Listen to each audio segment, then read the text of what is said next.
They say you never forget the moment your dignity is torn apart. For me, that moment came with the stench of something rotten so sharp, so sudden, it nearly knocked me off my feet. I remember standing there surrounded by lockers and laughter, holding back tears as I peeled open the metal door, and saw it piles of raw fish, slimy and glistening, oozing down my books and clothes like a sick joke. And worse than the smell was the sound, the laughter, the whispers, the phones recording. My name is Rachel. I'm 16. Just a quiet girl who reads too much, talks too little, and keeps her head down in a place that rewards the opposite. I never expected to be a target. But that Monday morning, everything changed. It wasn't just a prank, it was a message, a declaration. I didn't belong here. The first thing I noticed was the smell. It hit me as I turned the corner toward my locker. Students near me were already gagging, murmuring about something disgusting. I should have walked away, but instead I reached for my lock. The second I opened it, fish tumbled out in chunks, some still wrapped, most not. My textbooks were soaked. My hoodie was drenched in slime. On the back wall, written in thick black marker, were 5 cruel words: "You smell like trash freak." I froze. Then I heard Cassie's voice. "Oh my God, it really is her locker!" she shrieked from behind me. Guess someone finally matched the smell. Laughter erupted. I turned around slowly. Cassie, the queen of the school, was leaning on her friends Ashley and Brielle. All 3 had their phones out, recording, smiling. Brielle fake gagged. Ashley held her nose and shouted, "No wonder the janitor's been spraying the hall." I couldn't breathe. I couldn't even speak. I just stood there staring into that rotting, sticky mess as the sound of mockery swelled around me. The bell rang. People started to scatter. A teacher passed by, wrinkled her nose, and said, "Rachel, clean that up and report to the office later." That was it. No one asked if I was okay. No one tried to stop them. No one cared. I spent the next 30 minutes on my knees, scraping up fish guts and trying not to cry. I threw away my ruined books bag and hoodie, but I knew what I couldn't throw away: the humiliation. The stink that clung to me long after the mess was gone. The videos, already making their rounds. The whispers that followed me into every room. That night I lay in bed shaking. Not from sadness, but something colder, sharper. A fire in my chest I had never felt before. If they wanted a show, they were going to get one.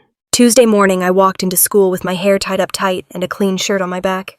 But no matter how many showers I took, no matter how much perfume I sprayed, the feeling remained like the stink had soaked into my skin. Every glance felt like a smirk. Every whisper sounded like, "Did you see the video?" And the video was everywhere. Someone had edited slow-motion shots of me opening the locker complete with sound effects, and a caption, "Trash girl gets her lunch." Over 3,000 views. Heart emojis, vomit emojis. I couldn't escape it. Cassie strutted past me in the hallway like she was a star on a runway. "You still reek?"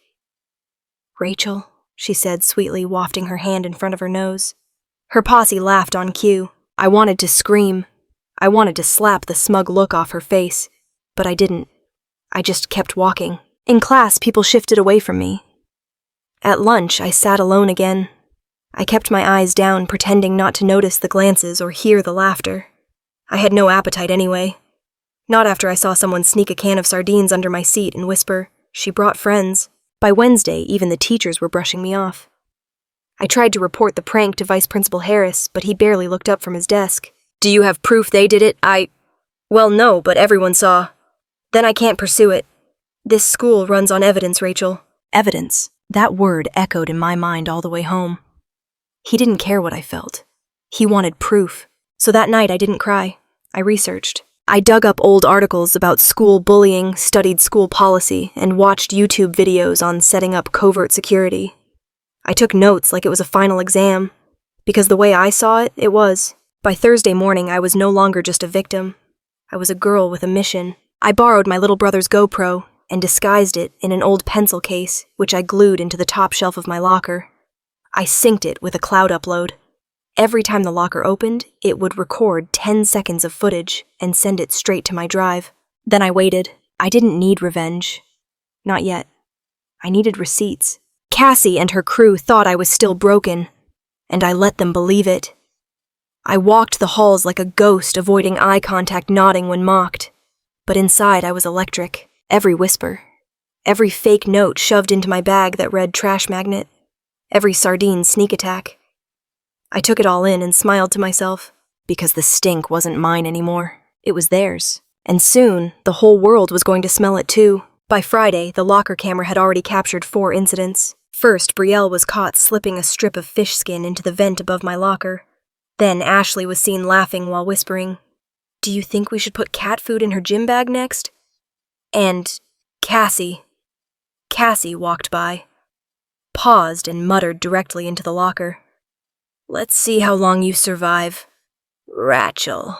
I watched the clips over and over that night, my stomach tight with a mix of disgust and anticipation. I had them. Not just vague rumors or blurry hallway whispers, real footage. Faces, voices, proof. But I wanted more. I wanted something undeniable, something they couldn't twist. So the next week I expanded the plan. I asked my tech-savvy cousin to help me edit the clips together, clean, sharp, time-stamped. Then I printed out QR codes linking to the footage and taped them discreetly inside bathroom stalls on cafeteria trays and even in the girls' changing room. I knew people were curious. I could feel it in the way students glanced at me, then quickly looked away. I could see it in how even the quiet kids started side-eyeing Cassie and her minions when they passed. I still didn't speak. I just let it build. Then the bathroom incident happened. I was in the far stall, hiding from the world, when I heard Cassie's voice bounce off the tiled walls. "She's like a fungus. You think it's gone, then boom, she's back stinking worse." Ashley laughed. "You think she knows it was us?" "Who cares?" Cassie snorted. "Even if she did, what's she gonna do, cry on camera again?" Then came the gold. "She's too dumb to even find the camera we stuck in her locker last year." Silence. A flush. The door creaked. I waited, heart-pounding, until they were gone. Then I burst out, breath catching in my throat. They had done it before. Not just the fish. Not just the trash notes. They'd violated my space for months. And now they were bragging about it. My phone was still recording in my jacket. I replayed it twice to be sure. Crystal clear. Cassie's voice dripping with smugness. I uploaded the audio and added it to the footage. Then I added something new, a clip of me. Just one sentence direct to camera, voice steady. "This is what they do when no one watches." But now we're all watching. That weekend I stayed up all night editing a short video. I titled it, "When the Queen Bee Thinks No One's Listening." I scheduled it to premiere Monday morning at 10 a.m., right in the middle of the school assembly. It was almost time. They had paraded me through hell thinking I was too weak to fight back, but I wasn't weak. I was waiting, and my silence was about to end. Monday morning, the auditorium buzzed with noise. Rows of students slumped in their chairs while the principal droned on about school spirit and upcoming events. But I wasn't listening. I sat in the middle row, hoodie up, hands gripping my phone like a detonator. At 9:59 a.m., I glanced around the crowd. Cassie sat a few rows ahead, whispering and laughing with Ashley and Brielle. They looked radiant in their power, polished and untouchable. But I knew what was coming. 10:00 a.m. sharp, I hit publish. The Bluetooth signal from my phone synced with the AV system, thanks to a friend in tech club who owed me a favor. The auditorium screen glitched, flickered, and then it began. The sound of laughter, Cassie's voice. "She's like a fungus. She's too dumb to even find the camera we stuck in her locker." Whispers rippled across the room. Then the video cut to Brielle dropping fish skin into my locker, Ashley slipping notes, Cassie staring right into the lens and calling me Rachel. No music, no filters, just their cruelty naked and raw. Gasps echoed. Someone whispered, "Oh my God." Phones came out. People started recording them. I looked up just in time to see Cassie freeze. Her smile faltered. Then she turned toward the screen and her face went pale. Then came the final clip, my voice steady and cold. "This is what they do when no one watches. But now we're all watching." Dead silence followed. The screen went black. For 3 long seconds, the room didn't move. Then someone clapped. One person. Then 2. Then the sound grew like a wave. A few stood, some shouted, "No way," or "That's messed up." Cassie looked around, panic rising in her face. She leapt up and screamed, "Turn it off, that's edited." She's lying, but it was too late. The teachers rushed to the AV booth, confused and flustered. Principal Harris tried to restore order, but even he looked stunned. The students weren't laughing anymore, not at me.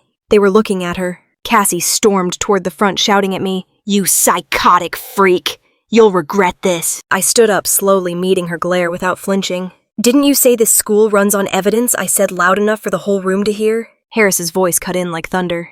Cassie, my office, now. Her mouth dropped open. But, now. Ashley and Brielle tried to disappear, slipping out the side doors, but the damage was done. Half the room had recorded the entire reveal. Screens lit up. Posts were already going viral. Comments poured in. I walked out calmly, heart racing but steady. For the first time in weeks, I didn't feel like prey. Outside the auditorium, a few students gave me nods. One even said that was badass. Another girl whispered thank you. They did stuff to my friend, too. I just nodded and kept walking. The fire in my chest didn't burn anymore. It glowed. By third period, the entire school was on fire with whispers. But this time, I wasn't the punchline they were. The video had spread beyond the school. Someone had reposted it to TikTok. It was gaining thousands of views by the hour. The caption, Queen Bee gets stung by her own hive. I checked my messages, dozens from people I barely knew. Some were apologies. Some were confessions. One girl said, You don't know me, but Cassie used to dump my lunch tray in middle school. Thank you. For the first time, I saw what power looked like, not control, not cruelty, but truth. Truth was terrifying. And it was finally louder than the lies. In the front office, Cassie, Ashley, and Brielle were all being questioned. Teachers buzzed around nervously. The janitor even gave me a fist bump as I passed him in the hall. Vice Principal Harris called me into his office around noon. He looked more serious than usual. We've reviewed the footage, he said. There's no doubt it's authentic. Your evidence was thorough. I said nothing. He cleared his throat. They've been suspended effective immediately. There will be a disciplinary hearing. And I owe you an apology, Rachel. I didn't listen before. I will now. I nodded slowly. Thank you. As I left his office, I saw Cassie sitting outside, arms crossed, face red and streaked with tears. For a moment, she looked at me not with hate, but something else. Something bitter. Something hollow. And yet I didn't feel satisfaction. I just felt done. At lunch, people started moving toward me, asking if they could sit with me. A few even offered me snacks or tried to strike up conversation. It felt strange, unnatural even. But I smiled. I didn't need their pity or their approval. I had myself again. Later that day, I walked into the girls' bathroom and saw one of my QR code stickers still taped to the mirror.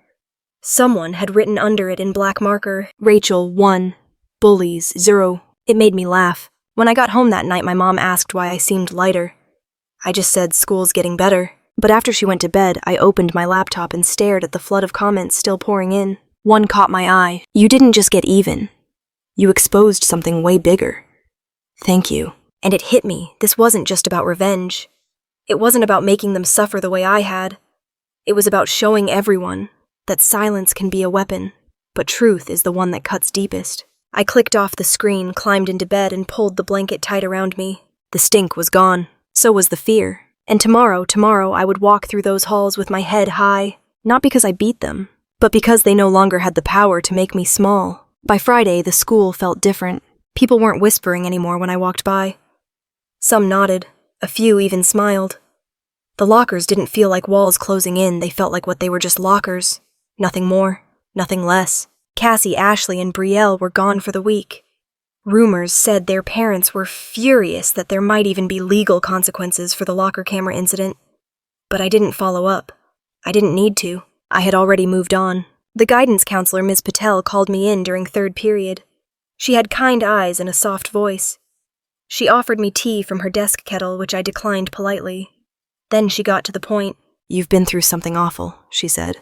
And I know it took courage to face it the way you did. I shrugged. I just showed the truth. That's more than most people can do. She asked if I wanted to join the peer advocacy group, maybe even speak at the anti-bullying assembly next month.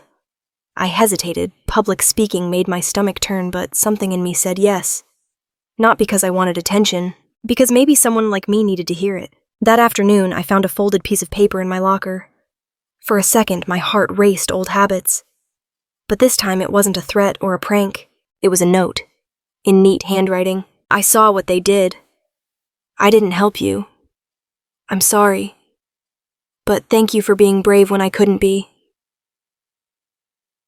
I held it in my hands for a long time, heart beating fast, and for the first time the tears that came weren't from humiliation or rage. They were soft, cleansing. I spent the rest of the day quiet, but at peace. During chemistry, I partnered with a girl named Liana, who used to giggle when Cassie made fun of me. She didn't giggle anymore. We actually worked well together. By the time the final bell rang, the sun was bright through the windows. I walked home without my hoodie on, headphones in, face tilted up. I'd always been invisible, but now I had become something else. Not a queen, not a fighter, just someone who survived and made the silence scream, and that was enough. That night, I closed my laptop and started a new project, writing my story from the beginning. Not for views, not for revenge, for me, because what they did could have broken me, but instead, it woke me up. Looking back, I realized the raw fish in my locker wasn't the worst part. It was the silence that followed. The teachers who looked away, the classmates who laughed, the whispers that echoed louder than screams. But what the bullies never expected was that their cruelty would become my fire. That I would use their hate not to destroy them, but to expose them. Because sometimes the best revenge isn't shouting back, it's letting the truth speak louder than their lies. To anyone out there who feels invisible, disgusting, or powerless, you are not alone. And your silence doesn't mean weakness, it means you're listening, watching, preparing. When they try to bury you, remember seeds grow underground. And when you rise, make sure they see every inch of how you bloomed. Let your story be louder than their mockery. Because the truth once seen can never be unseen.